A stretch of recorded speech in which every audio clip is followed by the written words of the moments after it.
Does traction control have a place in motocross? Today I'm going to try and find the answer and settle the debate once and for all.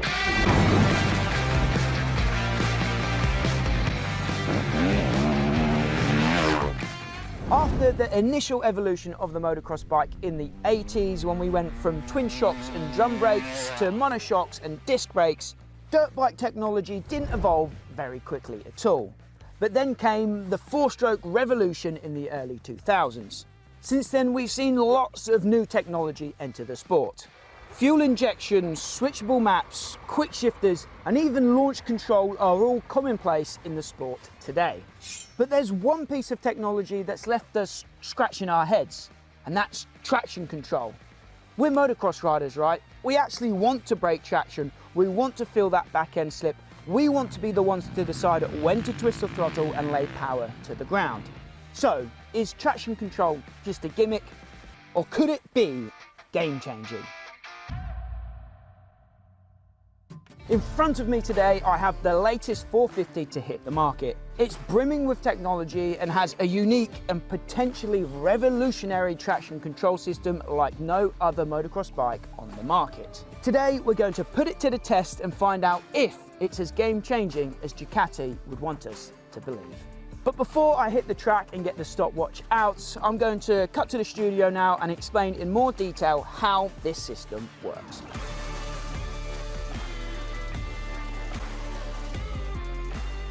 So like I said, Ducati have really been shouting about this new system.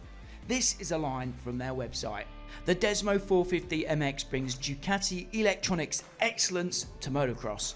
A technological package that, for the first time in MX, introduces adjustable traction control that can effectively measure rear wheel slip on the ground, intervening directly based on the loss of grip. So, the traction control aboard the Desmo 450 is a brand new system which Ducati have got a patent pending on. And it controls the actual degree of slip, which they say makes a tangible contribution to rider safety and performance. So from what I understand, unlike other traction control systems in the market, the Ducati system actually precisely measures how much your rear wheel is slipping rather than simply whether it's slipping or not. And this system can be adjusted to 4 levels. The lowest level provides a freer, less intrusive control, and the higher levels are designed to increase vehicle stability. And of course, the traction control system can be turned off completely. Ducati have built in smart intervention as well, so it disengages in places where it shouldn't intervene, like on the jumps, and the system can be temporarily deactivated with a pull of the clutch in the turns, and it reactivates after a few seconds. So by all accounts, this really does sound like a super advanced and potentially game-changing system. So let's put it to the test and find out if it makes you faster. So this is our camera setup today. I'm going to be using the Insta360 Ace Pro 2 on top of the helmet here, and I've got the microphone plugged in using the Insta360 mic adapter there. I like the wide mic to use when I'm out there on track so I can talk and ride. And then also underneath the peak here, I've got the Go Ultra. It's so small and tiny, I can put it under the peak here. It's a new angle for us, so I'm looking forward to seeing what that looks like. Okay, so I'm going to hit the track now on the Ducati Desmo 450. I've only ridden this bike once before today, and I've always ridden it with all of the rider aids on, if you want to call it that, using all of the technology. So I'm going to hit the track now with the traction control on. You can see that light there means the traction control is on. It's at the full setting as well. You can actually adjust traction control to different levels. This is the highest level of traction. So I'm going to hit the track now, do a lap with it on, then come back, turn it off completely, and then you'll see my first reaction to what it feels like riding the Desmo 450 with no help whatsoever. So let's go for it.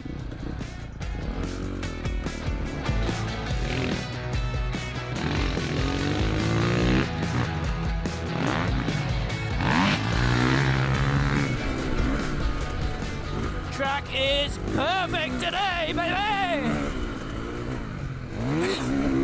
The bike feels so good. Oh, heavy on the brakes there. There's almost too much traction. I don't know what to do with all this traction and all this power.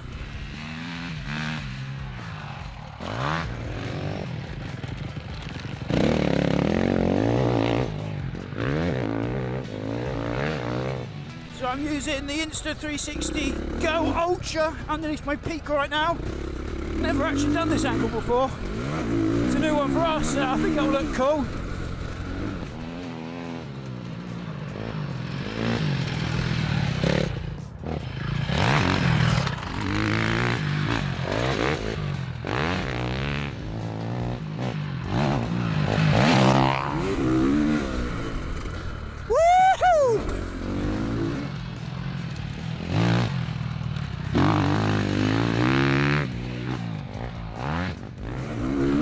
Riding with this technology almost makes taking a 450 too easy.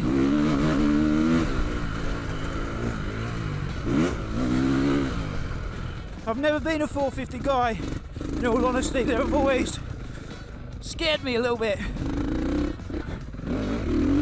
But I've never felt better. I'm one of the big boys that I do on this Ducati right now. And is that the bike overall, or is the traction control really helped me out here? We'll find out once the stopwatch comes out.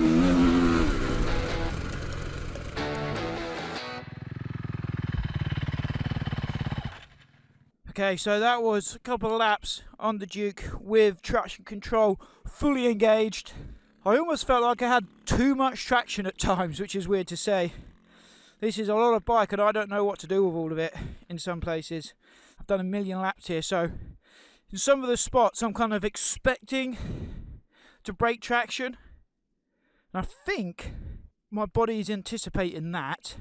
So I'm in a certain position on the bike and it doesn't break traction, it grips, hooks up and goes. And I'm actually off balance. It happened a couple of times out there. It might just be down to me not riding properly, riding like a goon. But at the moment, I'm going to put it down to more grip than I'm expecting, and I'm then not in the right position to use all of that grip. That's what I'm going to put it down to at the moment. But we'll find out soon enough, because now I'm going to hit the track for the first time with no aids at all, so wish me luck. This might be a hectic lap. Okay, so now I'm going to switch all of my help off, switch the aids off. I'm going to ride the bike raw, baby. Traction control off. Quick shifter off. So this is now an unadulterated Ducati Desmo 450. Let's see if I can notice it myself, and then later on we'll find out if the stopwatch can notice a difference as well. Let's go!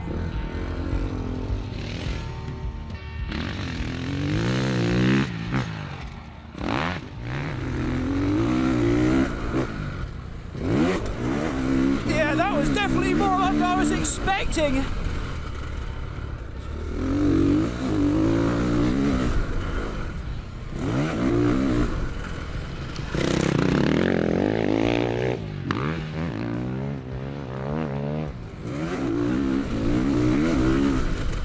Woo!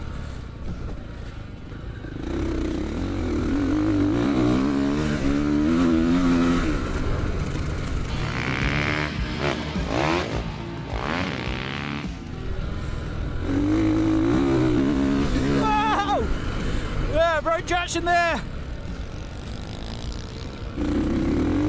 Whoa, I'm there.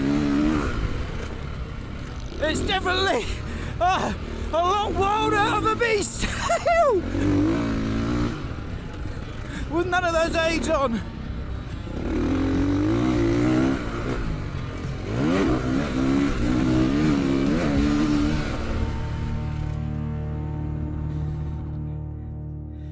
Okay, so a couple of laps, raw, no help, no aids. Now I don't know if it was the placebo effect or if it was just a lot more wild, but it definitely felt a lot different. I definitely broke traction out there in a couple of spots where I would normally expect to break traction, well, when I ride here normally. But yeah, it was a lot more wild. With the traction control on, it felt a lot more planted and a lot more controllable and usable for me. If you're a high level guy, you might not want that, but for your normal rider, it definitely felt a lot more manageable with those aids on, that is for sure. But like I say, is that just a placebo effect of my head thinking now I'm on an untamed beast? That is why we will get the lap time recording equipment out, the Crossbox on my head here. That is what we will do next. We will record some lap times and they will reveal all. We only promote products that we genuinely use and love here on 999 Laser, and this little black box is definitely one of those products. This is the Crossbox device, and you've seen us use it on the Hot Lap show and in our lap time challenges we do here at the track, like we're doing today. And we're super pumped to say that Crossbox have joined us as a channel partner here on 999 Laser. Now, if you don't know Crossbox, this is our high accuracy GPS lap timing device, and it will give you deep analytical data of your lap, so you can look at lap timings, you can look at braking, acceleration, line choice, and you can even hook it up to a heart rate monitor as well, so you can track all of that data.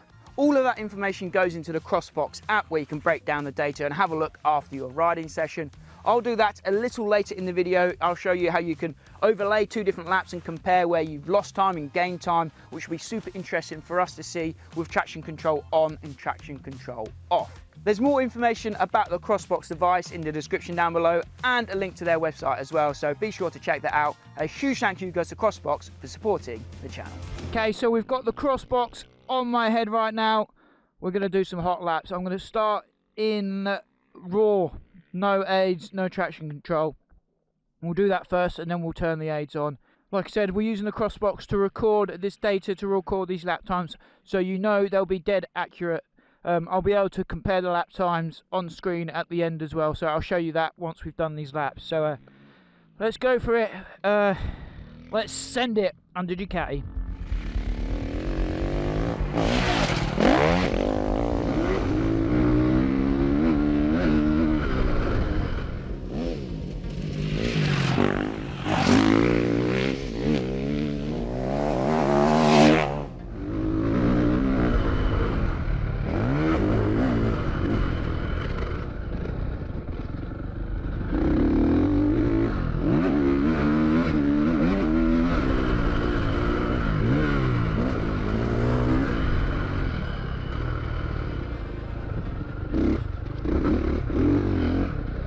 Try and hit exactly the same lines every lap for a fair test.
She's fast, real fast.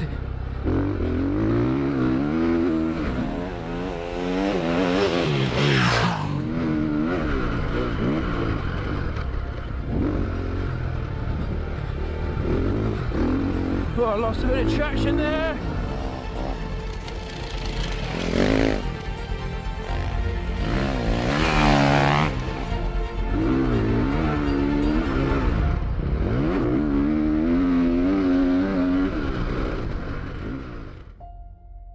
So just finished my lap with no traction control on. It felt like a pretty good lap, to be fair. So now I'm going to switch on traction control and lay down a fast one. So let's go for it. So this is traction control on, quick shifter on, and this means I'm in map setting 2, which we've customized to our preferences. Let's go for it.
Okay, so I've just completed my hot lap on the Ducati with traction control engaged. I've got the lap times here on this phone. I don't know the results yet. I'll get to this in a second. We've got the Crossbox data to look at. But let's just have a little bit of a chat about how I felt going back and forth. And immediately I could feel the bike being held back a bit. Like, it was a lot more tame of a beast. Now, some people are going to hear that and think, I absolutely do not want that traction control engaged then. You're buying a Desmo 450 for all of that raw animal power. But in the long run, do you really want that in a 25-minute race or a 20-minute race? I don't think I would want that untapped power, that raw power. I think I'd want some help later on in the race. We'll find out if all of that power is actually useful on track as well when we get to the lap times. I have to say that riding the bike with the traction control initially really helped my confidence on the 450. I've said it before, I'll say it again. I am not typically a 450 guy. They are usually way too much for me. I don't feel comfortable on them typically. I'd rather ride a 254 stroke or ideally a 125, but sometimes you need that 4-stroke power. But riding with the traction control has given me so much confidence on this bike. I don't think I would have actually ridden the laps without the traction control as confidently if I hadn't already tried the bike out with that help of the electronic aids, if that makes sense. I think riding the bike with the help of the traction control built my confidence to then be able to get out there and let loose with no electronic aids at all. So I think that's enough waffle. If you've got any more questions, let me know in the comments and I'll jump in and answer them. If you've got any more questions about what it feels like to ride with the traction control. So it's time for the moment of truth then. Let's get this Crossbox app open and have a look at the data. So the first laps I did were with no traction control and I did a best of a 1:43.40, which for me is a very, very fast time around this track. We ride here all of the time, so I know what my typical lap times are. I actually did a lap 3 weeks ago on my 125 a timed lap, the hot lap. I really went for it, and that was a 150. So I'm 7 seconds quicker on the Ducati. I think that goes to show just how good of a bike this is. So I'm pretty pumped with that lap time. But this is what it's coming down to, is traction control needed in motocross when it comes to a fast lap. I think over the long run of a race, it would definitely be beneficial. But on a qualifying lap, should you have traction control engaged? Let's have a look. My fastest time with the help of traction control was a 1:42.22. What? I was not expecting that. Over a second quicker. Damn. I wasn't expecting that at all. Like I said, I could feel the bike being held back, but it benefited me. I was able to attack the track harder, I guess, put the power on earlier, and go a second quicker with traction control engaged. So, does that settle the debate? Is traction control needed in motocross?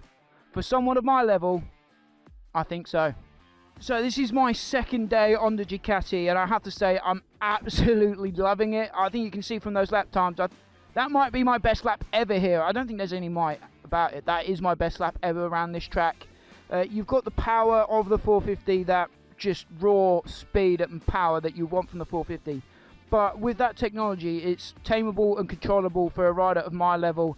I'm no high level guy, and this bike is allowing me to enjoy the benefits of a 450 whilst also riding it like a 250 4-stroke like I would usually enjoy riding. So far, so impressed by the Ducati. You can see from the lap times as well that I was super consistent. I did 143s across the board without the traction control and 142s across the board with the traction control. So I think that goes to show how manageable and controllable the bike is, that you can be that consistent with all that power. Typically when I've ridden 450s before, I've done like been able to do one fast lap and then it all goes a bit haywire because I get tired and they get away from me. Man, I'm loving the Ducati so far. Big fan. As always guys, you've been watching 999 Laser. Be sure to subscribe for more Ducati content coming your way and all of the other stuff we get up to as well. My name's Max. Until next time, we'll see you at the track.